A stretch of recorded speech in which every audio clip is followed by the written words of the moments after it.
Om Namah Shivaya. Deep within a dense forest by the riverbank, there once lived a group of devoted yogis known as the Rama Muni.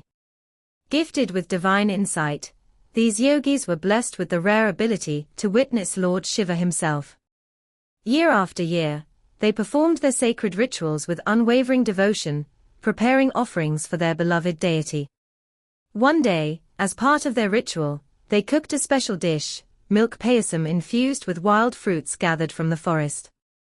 They gently poured it onto a fresh plantain leaf, placing it with care on one side. Then, in silence and reverence, the yogis sat in a circle around the offering, waiting patiently for Lord Shiva to partake of the food before touching it themselves. Everything on that day took place along the river's edge, nestled within the forest's heart, a place where the divine met the devoted. The yogis waited and prayed for Lord Shiva to come and accept their offering of payasam. When Shiva finally appeared and prepared to eat, goddess Vanadurga happened to pass by. She humbly asked Shiva for a portion of the payasam. However, Shiva could not give it to her.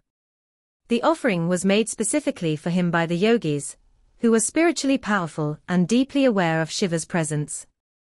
If he shared the food with Vanadurga, the yogis would sense it, and they might curse her for taking what was meant only for their lord.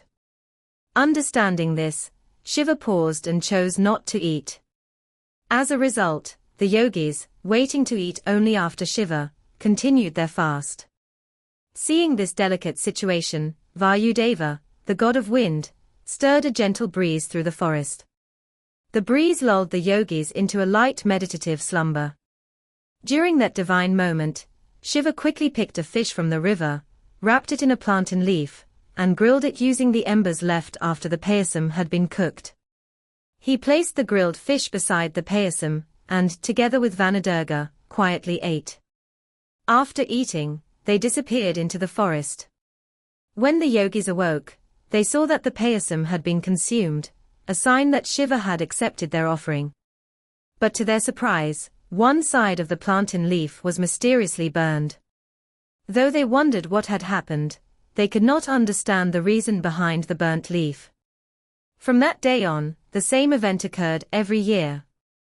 The offering would vanish, one side of the plantain leaf would be scorched, and the yogis would fast and pray through the night and the following day, faithfully repeating the sacred tradition. And so, every year, the yogis waited for one full day and one full night to offer food to Lord Shiva, without eating or even drinking water. They had no idea what was truly happening behind the scenes. They simply believed that their Lord was accepting their offering. Over time, this ritual of deep fasting and prayer became known as Shivaratri. No matter how hard they tried to stay awake, when the morning breeze arrived, everyone would fall into a light sleep. That was when the divine act would take place, hidden from human eyes. These are truths no one has written down, and very few truly know. On one side of the plantain leaf was the sweet milk payasam made with forest fruits. On the other side was a grilled fish, but no one ever saw the fish. All they noticed was that one side of the plantain leaf was always mysteriously burnt. So, as part of the Shivaratri tradition, people must prepare a fish-shaped sweet made from rice flour and jaggery, grilled on a pan. This way, the original ritual is honored, and the divine act is remembered. Because on that night, Lord Shiva will never eat alone, he will always share his food with goddess Vanadurga. As the years passed and generations changed, the original story slowly faded into silence. The divine mystery was never fully understood, and over time, the tale transformed into different versions. Yet, one thing remained untouched, the ritual. Even today, people continue to fast, pray, and keep vigil through the night of Shivaratri, without fully knowing why. The sacred offering, the burnt leaf, the quiet breeze, all forgotten. But the devotion lives on, echoing the faith of those ancient yogis, preserved in the rituals alone. What many don't realize is that Shivaratri is not only a night for Lord Shiva, it is also a night for the goddess. That sacred moment long ago, when Shiva refused to eat without offering a share to Devi Vanadurga, holds a divine message. Even today, on Shivaratri, people must remember to honor the goddess too. Without Devi, the offering remains incomplete.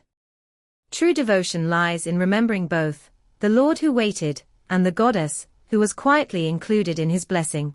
Om Namah Shivaya. Om Namah Shivaya.